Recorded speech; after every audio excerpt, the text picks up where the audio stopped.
Salve, salam sejahtera buat kita semua. Berjumpa kembali dengan saya, Santi Paulida Nebaho, penyuluh agama Katolik yang ditugaskan di Kabupaten Badung.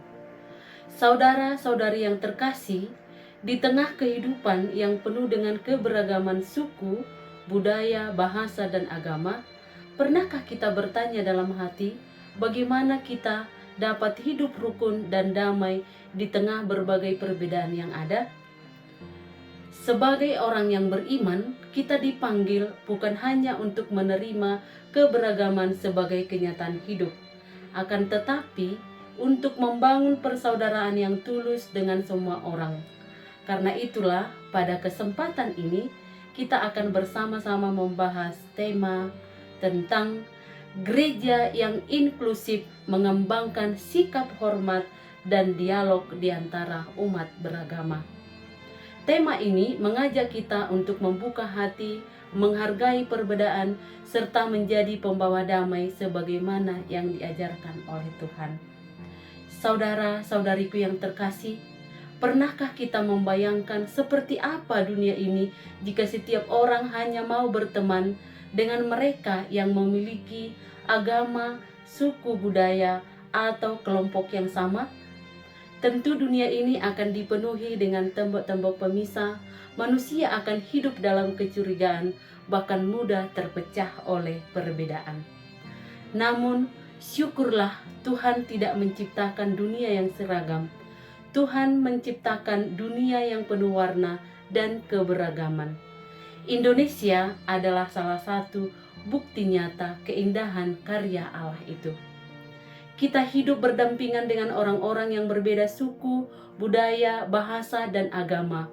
Di lingkungan sekitar, kita memiliki tetangga yang berbeda keyakinan. Di sekolah, kampus, tempat kerja, maupun dalam kehidupan bermasyarakat.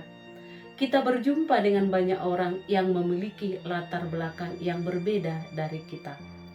Keberagaman ini bukanlah sebagai ancaman.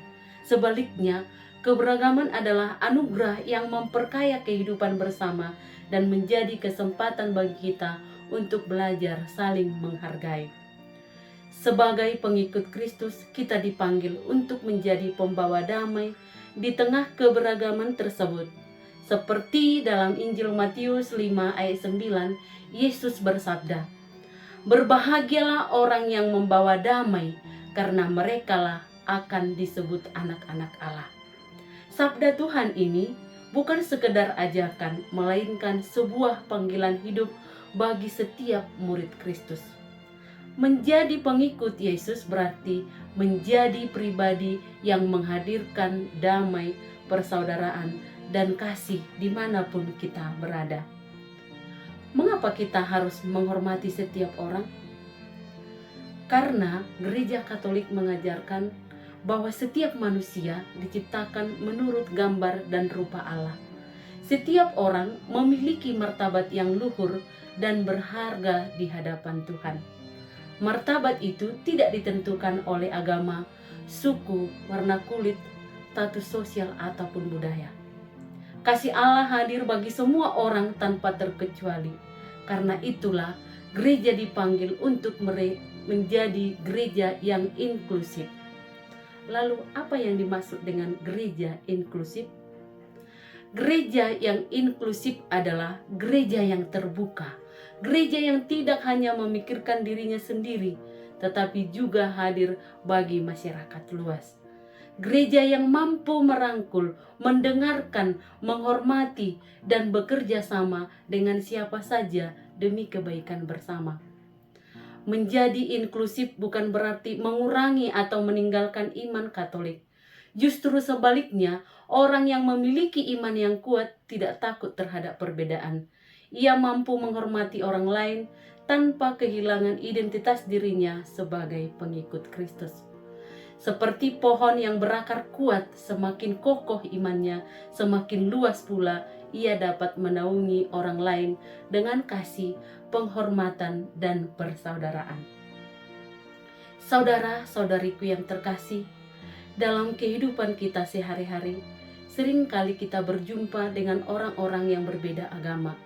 Tidak jarang perbedaan tersebut menimbulkan kesalahpahaman karena kurangnya komunikasi dan pengenalan satu sama lain. Disinilah pentingnya mengembangkan sikap hormat dan dialog antar umat beragama. Salah satu cara yang diajarkan gereja untuk membangun persaudaraan adalah melalui dialog. Namun, dialog bukan sekedar berbicara. Dialog adalah perjumpaan hati. Dialog adalah kesediaan untuk mendengarkan. Dialog adalah keberanian untuk memahami. Dialog adalah kemampuan untuk melihat sesama bukan sebagai lawan, melainkan sebagai saudara. Melalui dialog kita belajar melihat bahwa meskipun berbeda keyakinan, kita memiliki banyak kesamaan. Kita sama-sama menginginkan kehidupan yang damai. Kita sama-sama mendambakan keluarga yang bahagia. Kita sama-sama mengharapkan keadilan, persaudaraan, dan kesejahteraan bagi semua orang. Berdasarkan Konsili Vatikan II melalui dokumen Nostra Aetate mengajarkan bahwa Gereja Katolik menghargai segala sesuatu yang benar dan suci terhadap dalam agama-agama lain. Gereja itu mengajak kita, umatnya, untuk membangun hubungan yang baik dengan semua orang. Penting untuk dipahami bahwa dialog bukan bertujuan mengubah keyakinan orang lain. Dialog juga bukan mencampur adukkan ajaran agama. Dialog bertujuan membangun persaudaraan, penghormatan, dan kerjasama demi kebaikan bersama. Saudara-saudari yang terkasih, dalam ajaran gereja terdapat beberapa bentuk dialog yang dapat kita lakukan dalam kehidupan sehari-hari. Yang pertama, dialog kehidupan. Dialog kehidupan terjadi dalam keseharian kita ketika umat beragama hidup berdampingan dengan saling menghormati dan saling membantu. Misalnya, ketika kita menyapa tetangga yang berbeda agama, menjaga kerukunan lingkungan bersama, atau menghormati saudara-saudari yang sedang merayakan hari raya keagamaannya. Melalui dialog kehidupan, kita belajar bahwa persaudaraan tidak harus dimulai dari kesamaan, melainkan dari rasa hormat terhadap perbedaan. Yang kedua adalah dialog karya atau dialog tindakan. Dialog ini diwujudkan melalui kerjasama yang nyata demi kebaikan bersama. Ketika masyarakat bergotong royong, membersihkan lingkungan, membantu korban bencana alam, melakukan kegiatan sosial, atau menjaga kelestarian alam, mereka sedang membangun dialog melalui tindakan nyata. Kita sering melihat semangat ini sudah terjadi di negara kita Indonesia. Saat terjadi bencana alam, banyak orang datang membantu tanpa bertanya apa agama, suku, dan budaya dari si korban. Mereka hadir sebagai sesama manusia yang peduli. Inilah wajah dialog yang hidup dan nyata. Ketiga adalah dialog pengalaman iman. Dialog ini terjadi ketika orang-orang dari berbagai agama saling berbagi pengalaman spiritual dan nilai-nilai kemanusiaan dengan penuh hormat. Misalnya, melalui seminar lintas agama, diskusi tentang perdamaian, atau pertemuan yang membahas nilai-nilai kemanusiaan. Tujuannya bukanlah memperdebatkan siapa yang paling benar, melainkan untuk saling memahami dan memperkaya wawasan. Melalui dialog seperti ini, kita belajar bahwa setiap orang memiliki pengalaman hidup yang dapat menjadi pelajaran berharga bagi sesama. Saudara-saudari yang terkasih, Yesus sendiri telah memberikan teladan yang luar biasa dalam hidupnya. Ia tidak membatasi kasih-Nya hanya kepada kelompok tertentu. Ia berbicara dengan perempuan Samaria yang dianggap berbeda. Ia menyembuhkan dan menolong orang-orang dari berbagai latar belakang. Ia menunjukkan bahwa kasih Allah melampaui segala batas, sekat, dan perbedaan. Teladan Yesus mengajak kita untuk membuka hati. Ketika kita mulai memandang orang lain sebagai saudara, bukan sebagai ancaman, saat itulah benih-benih perdamaian mulai tumbuh. Di Indonesia yang majemuk, semangat dialog ini sangat dibutuhkan. Tantangan seperti prasangka, kesalahpahaman, bahkan konflik dapat muncul kapan saja. Namun, semua itu dapat diatasi jika kita membangun budaya perjumpaan dan komunikasi yang baik.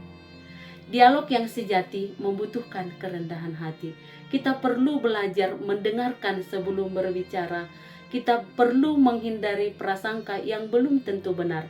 Kita perlu membuka diri untuk memahami pengalaman hidup orang lain.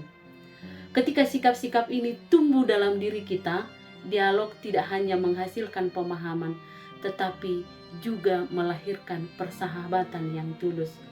Saudaraku yang terkasih, menjadi gereja yang inklusif dimulai dari langkah-langkah kecil yang dapat kita lakukan setiap hari.